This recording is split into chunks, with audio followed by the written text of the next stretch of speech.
السلام عليكم ورحمة الله وبركاته. إن الحمد لله نحمده ونستعينه ونستغفره ونعوذ بالله تعالى من شرور أنفسنا ومن سيئات أعمالنا. من يهده الله فلا مضل له ومن يضلل فلن تجد له وليا مرشدا. أما baada kumshukuru Mwenyezi Mungu Subhanahu wa Ta'ala na kumtakia ziada za rehma bwana mtume Muhammad sallallahu alaihi wasallam.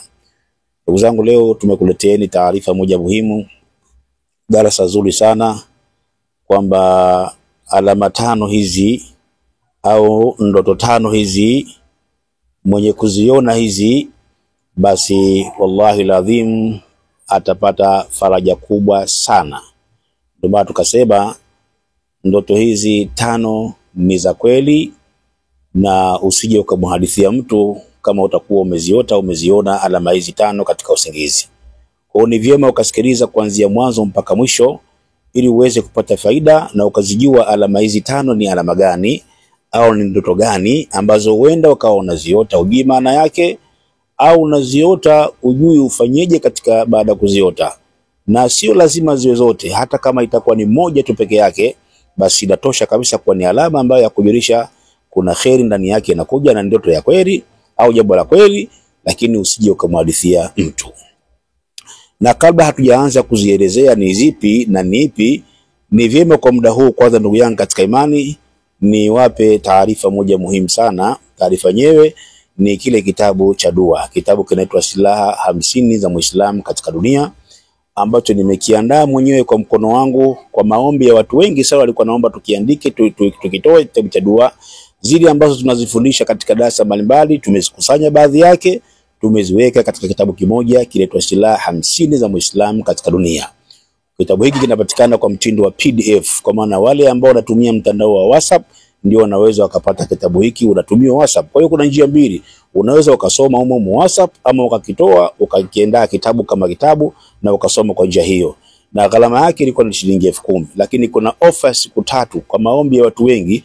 Tumetoa offer siku 3 kuanzia Alhamisi tarehe 8, Ijumaa tarehe 9 mpaka tarehe 10 Jumamosi itakuwa ni mwisho offer hiyo. Baada hapo itarejea ile shilingi 10,000. Kwa hiyo kuanzia Alhamisi, Ijumaa na Jumamosi tarehe 10 bi maana ni shilingi 5,000. Kuanzia jana Alhamisi 5,000, Jumaa 5,000 tarehe 9 mpaka Jumamosi tarehe 10 itakuwa ni shilingi 5,000. Kila shilingi 5,000 yako basi unaituma, alafu unatumiwa kitabu hicho, na unaituma katika namba hii ya 0793 052 052 0793 052 052. Baada ya kuituma unatuma message yako ya muamala, unatumiwa kitabu hicho kwa njia ya WhatsApp. Inshallah kimbilia ofa hii, ikifika Jumapili ofa hiyo itakuwa imekwisha biidhnillah taala. Sasa twende katika darasa la leo kuzungumzia ndoto tano ambazo hizi ni za kweli, lakini usimsimulie mtu, ambazo zenyewe ndani yake zina faraja kubwa, zina mambo mazito. Cha msingi ukiziota basi ujue jinsi gani ya kuzifanya ile kheri iwe karibu kwako. Kwa ndo somo la leo na ni darasa la leo. Kwa cha msingi ilisikilize kwa makini sana ili uweze kupata faida kutokana na darasa hili, kutokana na somo hili. Chukua peni na karatasi sasa, twende tukazitaje hizi ndoto zenyewe tano ambazo ni muhimu sana kusikiliza mpaka mwisho ili uweze kupata faida kwa namna moja ama nyingine. Inshallah, bismillah. Tunaanza na alama ya mwanzo kabisa katika hizi tano. Ya mwanzo kabisa katika hizi tano, ziandike usizipuuze Sheikh. Huenda ukasitokea siku ukaziota ama kaota ndugu yako. Alama ya mwanzo, maraa fil manami yushrabu labani. Maraa fil manami yashrabu labani. Mwenye kuona katika usingizi, yani kaota mtu anakunywa maziwa. Au idha arata fil manami tahmilu ina'i labani, au mtu akaona katika usingizi au pindi mtu atapoona katika ndoto kwamba mtu huyo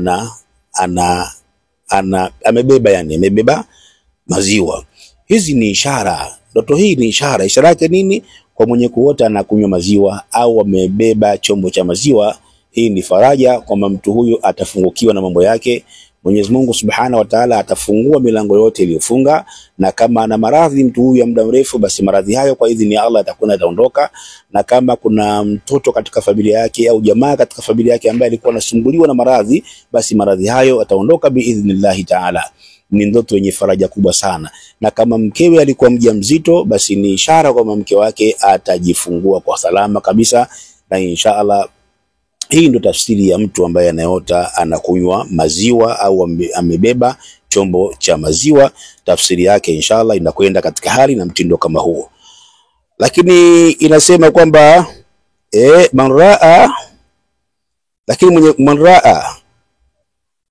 man raa hadhihi labani yutihi laka almayt, lakini mwenye kuota kwamba haya maziwa anachukua alafu anampa maiti, yani anachukua maziwa anampa maiti, tafsiri yake hii sio nzuri. Tafsiri yake ni kwamba utafiwa na dada yako, ama utafiwa na mama yako, ama utafiwa na baba yako. Tafsiri yake inakuja hivyo, na inshallah ikitokea hali kama hiyo nitakuelekeza dua gani ufanye Mwenyezi Mungu Subhanahu wa Ta'ala kuepushe na mtihani kama huo. Kwa hiyo hii ya kwanza, kwa mtu mwenye kuota katika usingizi anakunywa maziwa ama anabeba maziwa, tafsiri yake ni faraja kubwa. Allah atafungua mambo yako yatakuwa mazuri, alhamdulillah, utakuwa ni mwingi sana kupata mali. Tafsiri yake ndio hiyo.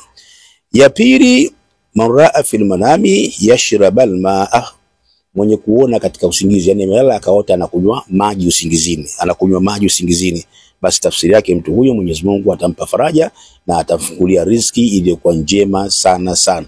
Na hii ishara yake ni kwamba kama mtu huyu alikuwa hali yake ya chini, basi Mwenyezi Mungu atamnyanyua kumpeleka katika hali ya juu. Kama hali yake ilikuwa ya kati, basi Allah atampandisha juu, na kama alikuwa juu, basi Allah atampeleka juu zaidi.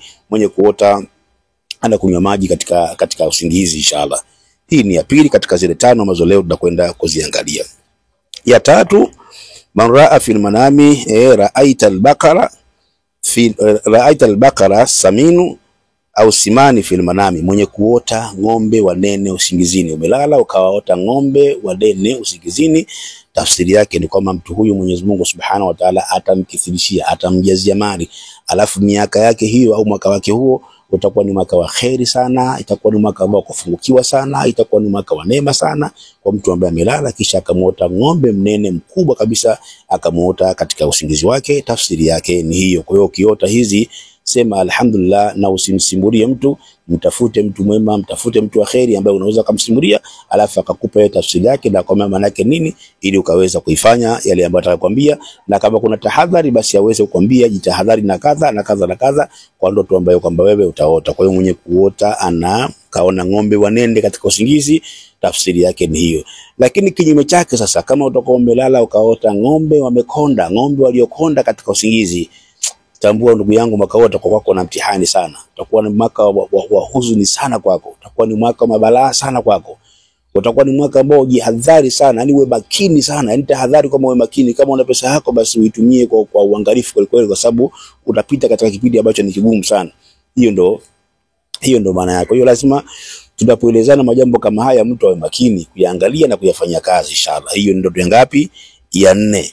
Ya 5 na ya mwisho kwa siku ya leo, man raa au ra'aita lishajara fil manami, mtu ambaye amelala kisha akaota mti mkubwa tu yuko usingizini, ama akaota amekaa chini ya kivuli cha mti msikitini, na kwa kivuli cha mti, basi tafsiri yake mtu huyo Mwenyezi Mungu vile vile atamruzuku mali, atampatia mali, na alhamdulillah Mwenyezi Mungu atastawisha mpaka afya yake. Bi maana mwaka ambao Mwenyezi Mungu Subhanahu wa Ta'ala atanemesha afya yako, atastawisha afya yako, na Mwenyezi Mungu atakuzidishia mali. Kama mfanya biashara, jitahidi sana katika biashara yako. Kama ni mkulima, jitahidi sana katika kilimo chako. Tafsiri zake ndio hizo. Labda nikuongezee na moja tu ya mwisho hapa, bali kwa haipo hapa katika hizo 5, nikupia ziada ya mwisho. Maraa aulatul maita fil hayati ila alhayati, man raa aulatul maita fil hayati, yani mtu amelala kisha akaota maiti, lakini ule maiti ni mtu ambaye aliyekufa lakini amerudi kuwa hai. Yani mfano jamaa yako amekufa au jirani yako ukamuota mtu aliyekufa sasa yuko hai, fahamu kwamba hizi ni ishara za mtu kufungukiwa katika mambo yake ya kimaisha, ni ishara za kufungukiwa na mambo yako ya kimaisha. Kwa hiyo siku yote ukilala ukaota mtu aliyekufa lakini yuko hai, shukuru sana, sema alhamdulillah, na usimsimulie mtu. Tafute mtu mtaalamu anayejua kufasiri aweze kukwambia ndoto hii na maana hii na maana hii, ili inshallah akwambie jinsi gani ya kuweza kujiondoa ama kama ni dua nzuri, basi dua gani uifanye kuhusiana na ndoto hiyo. Insha Allah kwa leo tuishi hapa, tuchukue mambo matano na sita la mwisho nilozungumza. Kimsingi kama utakuwa zinakuja ishara kama hizi, ama ukaona alama kama hizi, au ukaota alama kama hizi, basi usimsimulie kila mtu. Tafuta mtu mwema mzuri wa kwenda kumsimulia, ili akwambie maana yake nini na uweze kuchukua tahadhari katika hilo. Ama kama ni nzuri, basi ujue jinsi gani ya kufanya ili Mwenyezi Mungu Subhanahu wa Ta'ala khairi hiyo aweze kuileta kwako. Wassalamu alaikum wa rahmatullahi wa barakatuh.